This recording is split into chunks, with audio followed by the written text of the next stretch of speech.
Halo, selamat berjumpa di Prime Words CNBC Indonesia. Krisis kemanusiaan masih terus berlangsung di Gaza, Palestina. Apa saja yang sudah dilakukan oleh pemerintah Indonesia untuk membantu para warga di sana? Kita akan membahasnya bersama dengan Wakil Menteri Luar Negeri Republik Indonesia, Pahala Mansuri. Pak Pahala, terima kasih banyak atas waktunya di Prime Words CNBC Indonesia. Bicara mengenai krisis kemanusiaan di Gaza sejauh ini, apa saja yang sudah diberikan oleh Indonesia sebagai bantuan kemanusiaan terhadap krisis kemanusiaan di Gaza? Jadi dalam krisis kemanusiaan ini Indonesia telah menyampaikan bantuan, khususnya adalah menyampaikan bantuan yang dikumpulkan dari masyarakat. Jadi memang masyarakat Indonesia sangat, memiliki kepedulian mengenai krisis kemanusiaan yang terjadi di Gaza, sehingga pemerintah dan juga bekerja sama dengan beberapa komunitas, termasuk dengan PMI, Kitabisa, kemudian juga Basnas, dan juga Aliansi Forum Kemanusiaan Indonesia atau Humanity Indonesia. Ini mengumpulkan bantuan terkumpul 51,5 ton bantuan yang tanggal 4 November yang lalu dilepas langsung oleh Bapak Presiden untuk bisa diterbangkan ke Mesir melalui Bandara El Arish. Lalu kemudian melalui bandara tersebut kita serahkan kepada Egyptian Red Crescent, karena ini merupakan satu-satunya lembaga yang pada saat ini kita ketahui memang bisa melakukan penyeberangan bantuan dari Mesir menuju ke perlintasan di Gaza. Jadi ini juga kalau kita lihat betul-betul merupakan satu bentuk solidaritas masyarakat bergabung dengan pemerintah Republik Indonesia untuk bisa menunjukkan adanya kepedulian terhadap kekerasan yang terjadi di Gaza. Nah, 50 ton itu bukan jumlah yang sedikit, Pak Yat. Itu terdiri dari apa saja kalau boleh tahu? Sebagian besar terdiri dari obat-obatan, Obat-obatan. kebutuhan yang dibutuhkan sehari-hari Hmm. termasuk misalnya pakaian, kemudian juga tenda.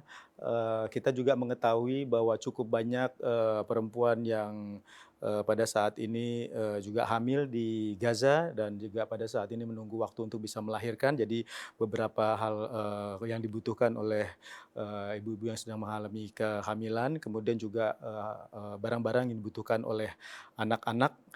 Jadi selain juga tentunya obat-obatan dan juga berbagai bentuk bantuan lainnya, dan ini juga merupakan bantuan tahap satu. Tahap satu ya. Jadi ini nanti kita melihat bahwa akan ada pengiriman bantuan tahap 2, dan juga kita masih melihat bahwa antusiasme dari masyarakat dan juga kepedulian masyarakat sangat tinggi sekali untuk bisa menyampaikan bantuan tersebut. Jadi kita juga terus-menerus mendapatkan pertanyaan dan juga permohonan dari berbagai macam pihak, termasuk juga dari pihak korporasi ya. Kemarin juga tadi saya lupa menyebutkan bahwa ada satu perusahaan Paragon yang memiliki brand Wardah mungkin diketahui bahwa memang menyampaikan bantuan juga dan juga banyak sekali pada saat ini beberapa BUMN yang masih sangat berharap untuk bisa menyalurkan bantuannya, karena memang kan salah satu yang menjadi kesulitan utama bagi masyarakat untuk bisa menyampaikan bantuan adalah bagaimana memastikan bahwa bantuan tersebut memang bisa sampai Sampai. ke Gaza. Ya. Karena kan memang tidak mudah, terutama kalau kita ketahui pada awalnya memang dilakukan pembatasan mengenai jumlah kendaraan yang memang bisa masuk ke wilayah Gaza, tetapi pada waktu minggu lalu saya secara langsung menyampaikan bantuan tersebut di Bandara El Arish kepada Egyptian Red Crescent. Mereka menyampaikan bahwa pada saat tersebut memang sudah diperkenankan untuk bisa menyampaikan sampai dengan kurang lebih sekitar 100 kendaraan untuk bisa masuk melalui perlintasan, tetapi sebetulnya kebutuhan masyarakat yang ada di sana kan lebih lagi dari situ. Ya, ya. Beberapa estimasi menunjukkan bahwa kebutuhan di sana mencapai kurang lebih sekitar 500 kendaraan untuk bisa menyampaikan berbagai macam kebutuhan masyarakat yang ada di sana.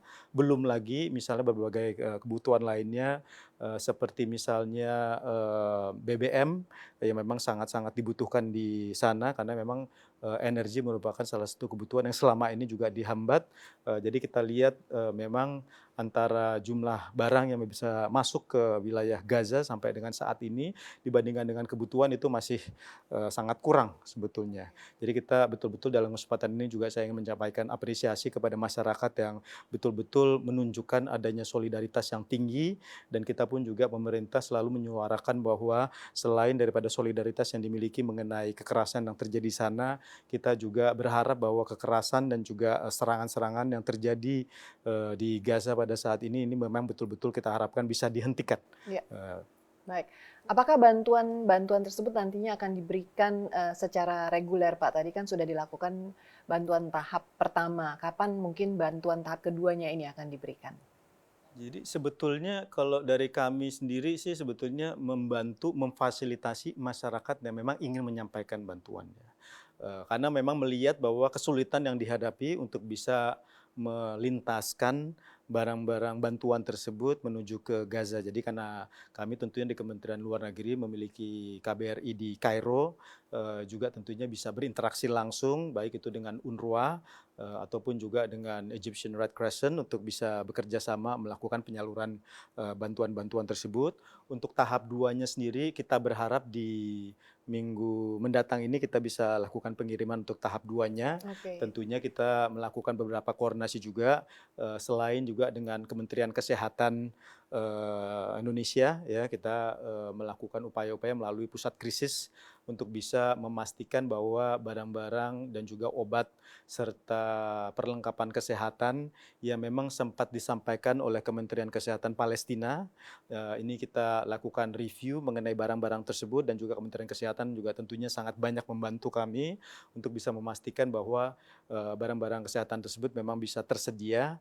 Selain juga tentunya koordinasi yang sangat erat kita lakukan pada waktu pengiriman tahap 1 yang lalu itu bersama-sama dengan Kementerian Pertahanan dan juga dengan TNI dalam hal mengirimkan dan juga menerbangkan bantuan tersebut ke Mesir.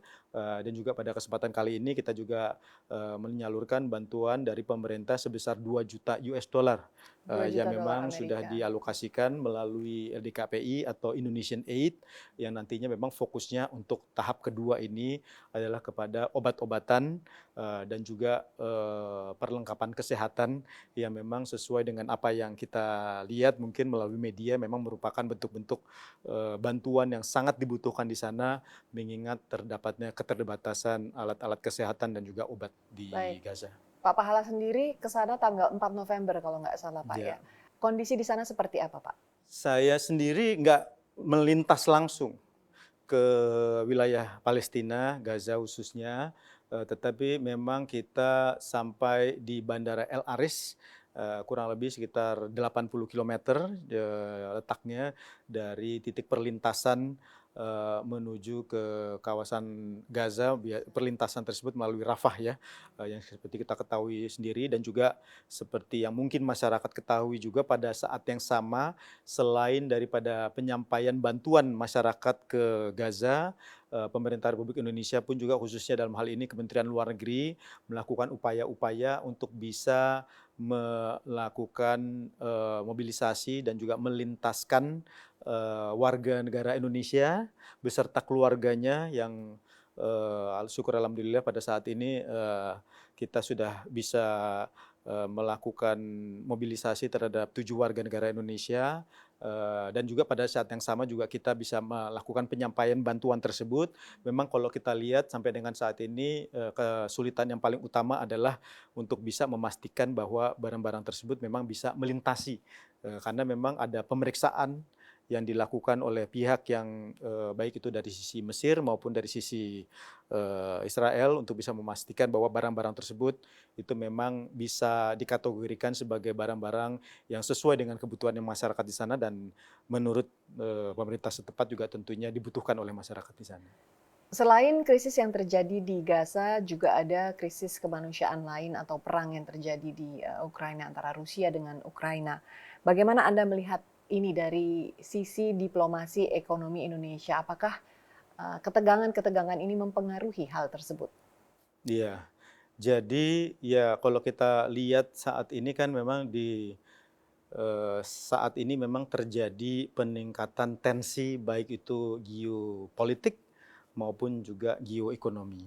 Tadi Mbak Frida sudah menyampaikan mengenai tensi geopolitik ya khususnya yang terjadi di kawasan Timur Tengah, terjadi juga di kawasan Eropa, seperti misalnya apa yang terjadi di Ukraina, kemudian terjadi juga di kawasan Asia seperti yang misalnya terjadi di Laut Cina Selatan. Jadi memang kalau kita lihat terjadi peningkatan tensi geopolitik, tapi begitu juga dengan geoekonomi. Karena pada saat yang sama juga terjadi adanya persaingan ekonomi antara dua negara yang memang memiliki kekuatan yang terbesar dari sisi ekonomi, yaitu yang pada saat ini memang masih memiliki skala ekonomi yang terbesar dari sisi GDP ataupun pendapatan domestik bruto ya, yaitu Amerika Serikat dengan RRT. Jadi kita lihat dengan peningkatan tensi tersebut juga terjadi persaingan dan tetapi memang kita pun juga perlu menyikapinya dengan melihat bagaimana Indonesia bisa juga melakukan yang dikatakan sekarang adalah penurunan atau pengurangan resiko, khususnya resiko yang terkait dengan global supply chain atau biasa dikenal sebagai de-risking global supply chain. Tentunya beberapa negara juga ingin mengurangi ketergantungan pada negara-negara tertentu, seperti misalnya yang terjadi di Eropa dengan apa yang terjadi di Ukraina. Tentunya pihak dari Eropa ingin mengurangi ketergantungan energi yang selama ini diperoleh dari Rusia misalnya, atau beberapa negara-negara lain yang juga pada saat ini mungkin memiliki ketergantungan terhadap produk-produk semikonduktor ataupun parts and components yang berasal dari negara RRT. Nah, ini yang juga tentunya menjadi satu perkembangan bagi Indonesia sendiri, juga tentunya bagian daripada diplomasi ekonomi kita, bagaimana justru kita bisa melihat perkembangan yang terjadi ini sebagai satu tentunya tantangan bagi negara-negara lain, tetapi juga bisa menjadi kesempatan bagi Indonesia juga untuk bisa menjadi bagian dari supply chain dunia pada saat negara-negara lain memang mengurangi ketergantungan mereka kepada negara-negara tertentu, baik itu dari sisi pangan, kemudian parts and components, ataupun juga barang-barang lain seperti misalnya semikonduktor, baterai, materi yang terkait dengan hal-hal tersebut. Nah, yang ini yang juga kita harapkan melalui grand design diplomasi ekonomi yang pada saat ini memang sedang kita susun untuk bagaimana kita bersama-sama justru memanfaatkan untuk bisa Indonesia menjadi kekuatan ekonomi yang pada saat ini Indonesia sudah masuk dalam ranking nomor 15. Kita berharap juga tentunya di tahun 2045 nanti Indonesia akan menjadi negara yang ranking 5 dari sisi kekuatan ekonomi dunia.